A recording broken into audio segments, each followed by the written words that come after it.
تعالوا بقى نجيب قطعة زبدة أقل من ربع كيلو ونحولها لقالب زبدة حجمه كبير بطريقة سهلة وبسيطة، وكمان بقى بالمرة نوضح شوية غلاء الأسعار ونجرب إن احنا نعملها في البيت. في الأول خالص كده معانا ليمونة هنبدأ نعصرها ونشيل البذور اللي بتبقى موجودة فيها وهنركنها على جنب. وبعد كده هنجيب قطعة من الزبدة وزنها 200 جرام، وحتى كمان كمية الزبدة دي كلها مش هنستخدمها. هنبدأ كده نقطعها لقطع صغيرة بحيث ان احنا لما بنيجي نسيحها على النار تسيح معانا بسرعه. وطبعا النار هاديه علشان الزبده ما تتحرقش معانا، وكمان مش بخليها تدوب معايا قوي، يا دوبك بس كده بيبقى فيها جزء داب معانا، ومن السخونيه بتاعه الطاسه بنسيب الزبده يعني تسيح معانا تماما. وطبعا لازم نستخدم الزبده وهي بتكون بدرجه حراره الغرفه. هناخد كده كوبايه، وطبعا بقى الباقي كده مش هنستخدمه. انا محتاجه كوبايه زبده بدرجه حراره الغرفه، وكمان محتاجه كوبايه من الحليب ما نكونش غليناها قبل كده، وكمان كوبايه من الزيت. اما بقى عصير الليمون هنستخدم منه معلقه كبيره ونص، والخل هنستخدم منه معلقتين كبار. هنجيب بقى كده بوله واسعه ونحط فيها كوبايه الحليب، وهنبدا كده بقى بالهاند بلندر نقلبه كويس. وطبعا الخطوه دي تقدري تستخدميها في الخلاط وتكملي كل الحاجات يعني اللي انا هعملها وتشتغلي في الخلاط، بس انا هنا بالنسبه لي الهاند بلندر كان اسرع معانا. بعد ما قلبت الحليب وعمل معايا زي رغوه كثيفه، حطيت الزبده، ولازم تكون بدرجه حراره الغرفه، ما ينفعش تكون سخنه معانا خالص. هنقلبها مع بعض لحد ما نحس ان الزبده والحليب بقوا قوام كريمي، وعمل معايا رغوه كريميه بالشكل اللي انتوا شايفينه.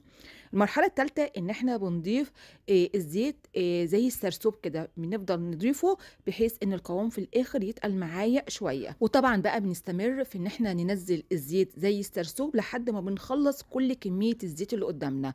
وطبعا بقى بنقلب باستمرار لحد ما القوام يكون كريمي جدا. وزي ما قلت لك مش متوفر عندك الهاند بلندر، تقدري تستخدمي الخطوات دي كلها في الخلاط. وهضيف هنا معلقه كبيره ونص من عصير الليمون، والخل هضيفه على مرتين. مره في الاول ضفت معلقه كبيره من الخل وقلبتهم كويس مع بعض، بعد كده ضفت بقيه كميه الخل التانيه وخلطتهم كويس مع بعض. وزي ما انتم شايفين القوام لازم يكون كريمي جدا.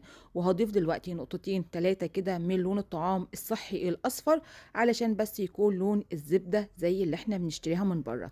ده القوام اللي احنا محتاجينه. هنجيب بقى هنا قالب بتاع الكيك، وحطيت عليه كيس من اكياس التلاجة. واللي مش متوفر عندك القالب ده تقدري تستخدمي علبة لبن فاضية، وتقدري تكملي بقية الخطوات. هنحط بقى فيها كده الزبدة ونبدأ نسويها كويس، وهنغطي عليها وندخلها التلاجة. تقدري تدخليها يوم كامل، بس انا هنا بصراحة دخلتها 3 ساعات، وبعد ال3 ساعات هخرجها واوريكم القوام بتاعها عامل ازاي. ولو وصلت بقى معايا في الفيديو لحد دلوقتي، يا ريت بس ما نبخلش على الفيديو بلايك وكمان تعليق حلو منكم، وكمان قولوا لي بتتابعوني من اي بلد. ده طبعا شكل الزبدة بعد ما طلعتها من التلاجة بعد حوالي 3 ساعات. تعالوا كده نشوف قوامها عامل ازاي.